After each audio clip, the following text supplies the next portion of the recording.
Así actúa la sinapsis, el lenguaje de las neuronas en nuestro cuerpo.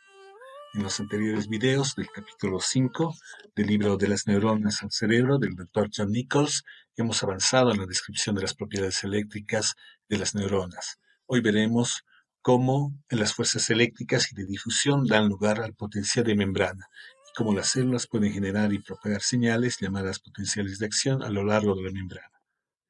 La difusión en las neuronas se refiere a la propagación de iones de potasio y de sodio a través de los canales iónicos en la membrana celular. Una neurona tiene mayor concentración de iones de potasio dentro de la célula, mientras que los iones de sodio están en mayor concentración fuera de la célula. El gradiente electroquímico de cada uno de los iones a través de la membrana ayuda a determinar el voltaje del potencial de membrana. Recordemos que un potencial de acción es un cambio rápido y repentino en el potencial de membrana de una célula, que se caracteriza por una elevación y caída del voltaje. Este fenómeno se produce cuando se abren los canales de sodio en la membrana celular, lo que permite que los iones de sodio entren en la célula. Entonces, empecemos de forma sencilla. Dado que hemos examinado una neurona, la siguiente pregunta lógica es cómo se conectan dos neuronas entre sí. Primero revisemos algo de fisiología celular de las neuronas. La mayoría de las neuronas son células polarizadas, es decir, tienen una parte de la célula para recibir inputs y otra parte para enviar outputs. Las partes de las células que están especializadas en recibir información de otras células se denominan dendritas. La palabra dendrita proviene de la palabra griega dendron, que significa árbol. Y como se puede ver aquí en el video a mi lado, las dendritas tienen una estructura ramificada parecida a un árbol. Una señal recibida por una dendrita pasa al cuerpo celular. Si hay una despolarización suficiente de la membrana del cuerpo celular para iniciar un potencial de acción, entonces se envía ese potencial de acción por el axón. Luego el axón transporta el potencial de acción que se propaga a otra neurona. Las células despolarizadas son aquellas que han experimentado un cambio electroquímico que permite la transmisión de señal nerviosa. Entonces, ¿qué sucede realmente en el límite de dos neuronas, entre la acción de una neurona y la dendrita de otra? La sinapsis es el lenguaje de las neuronas en nuestro cuerpo. La sinapsis posibilita la conexión a nuestras neuronas, un requisito indispensable para que nuestros impulsos nerviosos viajen a través de autopistas de redes neuronales, que sin ellas nuestro cuerpo estaría desconectado. Se trata de un impulso nervioso que se produce a través de las neuronas y que posibilita su comunicación. Consiste en una descarga química traducida en una señal eléctrica que viaja a través de las redes neuronales a una velocidad vertiginosa. El impulso nervioso recorre la neurona y cuando llega a sus dendritas, una especie de brazo deshilachado, salta hasta la siguiente neurona mediante la sinapsis, que se produce a través del intercambio de unas sustancias químicas llamadas neurotransmisores.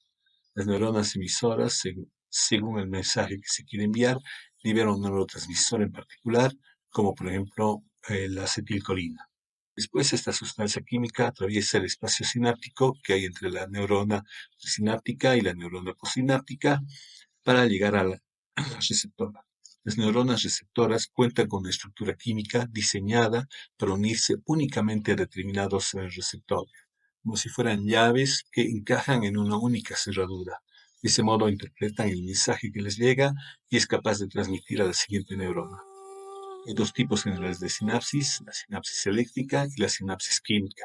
Las sinapsis eléctricas son menos comunes, son básicamente poros entre dos células que permiten el paso de los iones. Pasa esa señal eléctrica a una célula vecina sin muchos problemas. Hay muchas razones por qué la naturaleza podría necesitar sinapsis como esta de vez en cuando, que son rápidas y permiten que las células se acoplen en un alto grado de sincronicidad.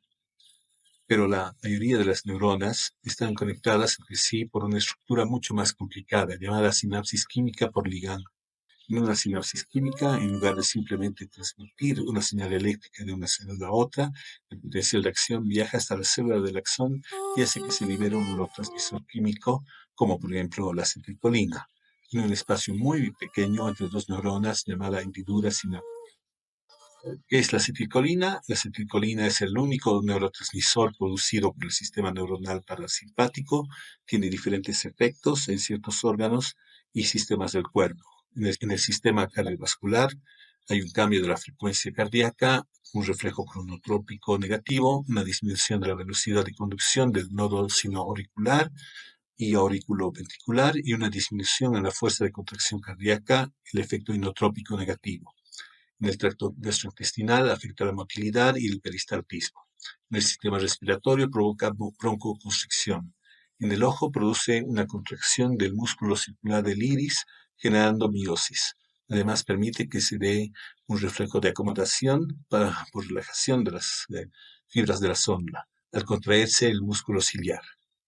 En el sistema sudomotor aumenta la secreción de las glándulas sudoríparas, que al aumentar la secreción de sudor favorece la disipación del calor. Esta acetilcolina es absorbida por la neurona situada en el otro lado de la hendidura sináptica. Esta señal química puede hacer que la neurona situada del otro lado despolarice su membrana, convirtiendo la señal química nuevamente en eléctrica.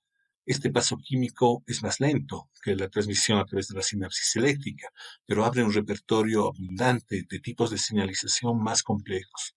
En el próximo video veremos el funcionamiento interno de las sinapsis químicas para observar cómo las redes de neuronas interconectadas dan lugar al comportamiento humano y a los trastornos neurológicos.